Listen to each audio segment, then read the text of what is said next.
अखिलेश यादव के खास पर बड़ा इनाम। योगी के एक्शन से सपा परेशान। योगी फोर्स ने कर दी 7 करोड़ की संपत्ति जब्त।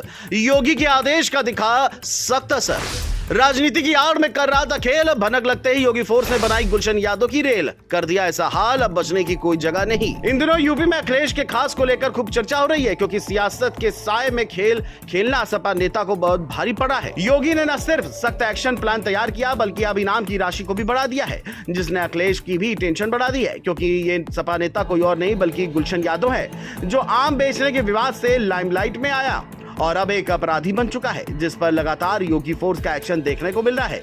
इस बीच खबर तो यह भी है कि योगी सरकार ने गुलशन यादव पर 1-2 नहीं बल्कि 50,000 का इनाम घोषित किया है, जिसके पीछे की वजह गुलशन यादव पर मुकदमे हैं। पुलिस के मुताबिक प्रतापगढ़ में कभी सपा का जिलाध्यक्ष रह चुका ये चेहरा आरोप है कि आज गैंगस्टर एक्ट, हत्या, रंगदारी और लूट जैसे 53 संगीन मामलों में पुलिस की मोस्ट वांटेड लिस्ट में शामिल है। अब तक गुलशन यादव पर 25,000 का इनाम था, लेकिन आईजी प्रयागराज जोन अजय मिश्रा ने इस इनाम को बढ़ा करके 50,000 कर दिया है। यानी अब जो भी इस भगोड़े की गिरफ्तारी में मदद करेगा, उसे आधा लाख की रकम मिलेगी। लेकिन पुलिस जानती है कि यह विवाद तो बस एक चेहरा है। गुलशन की असली पहचान तो अपराध की दुनिया में है। बताया जाता है कि गुलशन यादव की छवि एक राजनेता से ज्यादा गैंग लीडर जैसी नजर आती है, क्योंकि उस पर 1-2 नहीं बल्कि 53 मुकदमे दर्ज हैं, जिनमें आर्म्स एक्ट, रंगदारी, वसूली और लूट जैसे अपराध शामिल हैं। हालांकि अब योगी फोर्स ने सख्त एक्शन प्लान तैयार कर लिया है। रिपोर्ट्स की माने तो गुलशन यादव खिलाफ कानून ने अपना शिकंजा तेजी से कसा है।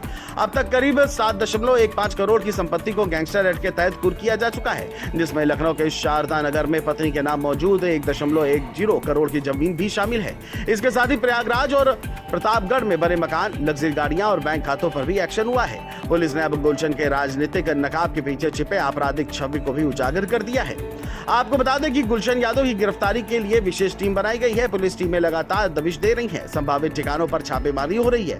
साथ ही जनता से भी अपील की गई है कि अगर किसी को गुलशन की लोकेशन के बारे में जानकारी हो तो तुरंत पुलिस को बताएं। अब यह मामला काफी बढ़ता जा रहा है, जिसके लिए पुलिस ने भी अब गुलशन को पकड़ने के लिए प्लानिंग बनाने में लगी हुई है। ऐसा नहीं है कि इस आपराधिक छवि को लेकर गुलशन यादव चर्चा में है। इससे पहले भी जब गुलशन यादव को सपा का जिलाध्यक्ष बनाया गया था, तब भी सपा के भीतर ही विरोध की लहर उठी थी। कई वरिष्ठ नेता और विधायक गुलशन की आपराधिक छवि को लेकर नाराज थे। पार्टी में टूट की स्थिति पैदा हो गई थी। यही नहीं, गुलशन यादव ने कभी राजा भैया के खिलाफ चुनाव भी लड़ा था, जहां उसका क्रिमिनल बैकग्राउंड बड़ा मुद्दा बना था। हालांकि अभी योगी फोर्स सख्त एक्शन मोड में दिखाई दे रही है। बहरहाल अब कितनी जल्दी गुलशन यादव को पकड़ा जाता है, ये देखने वाली बात होगी।